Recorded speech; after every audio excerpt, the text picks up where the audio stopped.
আয়াতুল কুরসি পড়বেন, কবুল করে নিবে কে? মান ক্বারা আয়াতুল কুরসি দুবুরা কুল্লি সালাওয়াতিন মাকতুবা লাম ইয়ামনাহু মিন দুখুলিল জান্নাতি ইল্লাল মাউত। প্রত্যেক ফরজ সালাতের পরে যে একবার করে আয়াতুল কুরসি পড়ে, তার জান্নাতে ঢোকার ক্ষেত্রে আর কোনো বাধা নাই। একটা জিনিস ছাড়া, মরণ। মরে না তাই জান্নাতে যায় না, মরলেই জান্নাতি। আরো জোরে পড়েন সুবহানাল্লাহ।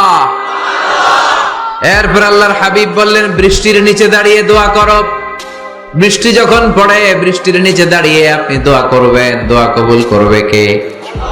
আবার নামাজের মধ্যে 3 জায়গায় দোয়া কবুল হয়। নামাজের শুরুতে, সেজদায় পড়ে, সালাম ফেরানোর আগে।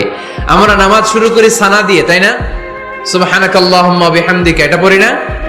সুন্নাহ এবং নফল নামাজে আল্লাহ রাসূল সাল্লাল্লাহু আলাইহি ওয়াসাল্লাম এই সানা ছাড়াও আর অনেক দোয়া পড়তেন। বিপ্লব বিপ্লব, ফজরের সময় খাতার নিচে